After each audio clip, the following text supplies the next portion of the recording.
Morning. So let's start with, this would be usually the page 3 of your function report. You'll see that question 12A is pretty lengthy, and we did that in a separate video. Now we go on to B, which is on the next page, page 3. So B is asking you if you need special reminders for your personal hygiene, grooming needs, things like that. Reminders, it's usually due to, I would say it's inferring about whether you are forgetful. Sometimes when we are dealing with a lot of chronic pain, we really put that stuff off to the wayside. So, and we don't go out a lot, so we don't really feel compelled to shower every day in the morning, that kind of thing. So the implication is there that if that happens to you, where you kind of put it off more than you would have done, I look at a time period when you used to be more active before you became disabled and compare. Now, it might be that you don't need reminders. You just choose not to because it's not as necessary as it used to be, since you're not doing the things you used to do. And that's fine. You could mention that you do them less, but it's because you don't need to. But if it is a thing where you kind of put it out of your mind and a family member kind of nudges you and says, you know, you really should take a shower, that's the kind of thing that you would want to bring up. If you actually put it on your calendar as something to do, 3 days a week or 7 days a week, or however often you like to do it, that would be a reminder. If you have alarms on your phone, that would be a reminder also. So it can be family reminding you or your own little methods of reminding.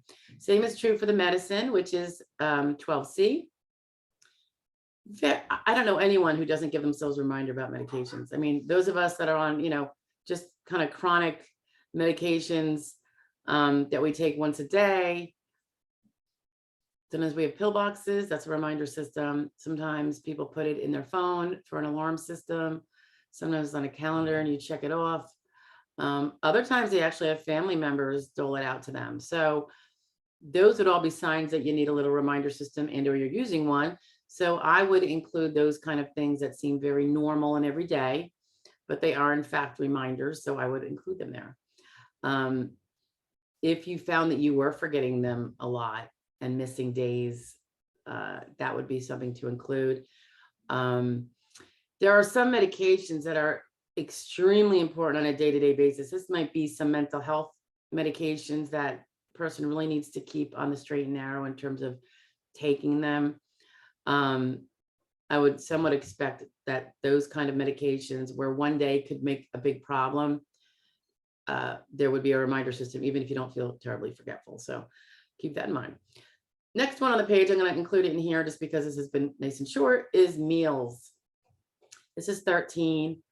Do you prepare your own meals? Now, some people don't at all. They have a family member that prepares it, serves them, all that stuff. Most people do prepare something. And by preparation, that's such a open word, right?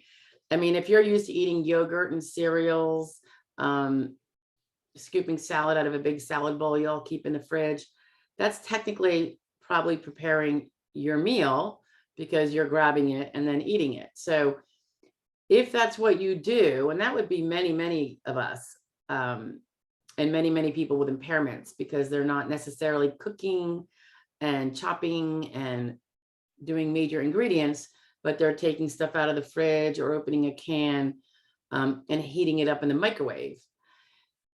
Include that if you do it, because that means you are not being served as if you're in a restaurant, but make it clear how simple it is. I mean, usually I would think for that kind of stuff, it's a 10-minute job. And half the time you're waiting for it to reheat, you're sitting down in a chair, or 2 minutes in front of the microwave. So be clear about how simple it is, if it's simple like that, and how short, because you'll see it asks what kind of foods do you prepare, and that's where you would include those details.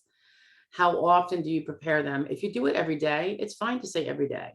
But again, if it's simple, you want them to know it's simple. You're not, making a casserole, chopping vegetables, mixing multitude of ingredients, using measuring cups and measuring spoons. You want it to be clear how simple it is.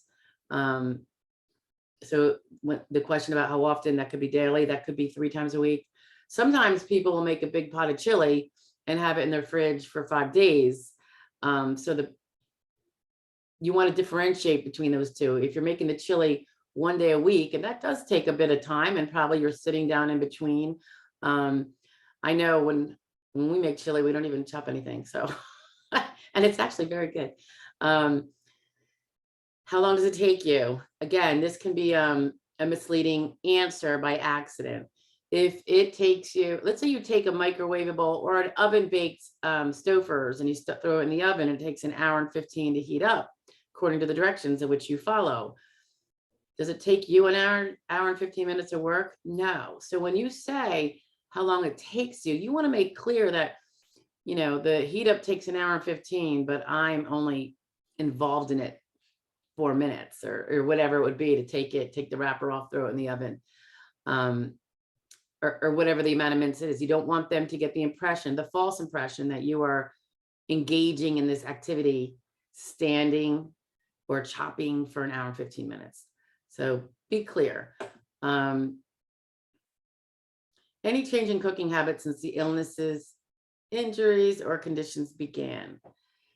This is a great place to show, if you used to be quite the avid cook or chef, how that has vastly changed now. Again, if you're able to be a daily multi-course preparation person for your household, you're going to have a hard time potentially proving that you're disabled, because you could be a cook in a commercial kitchen feasibly.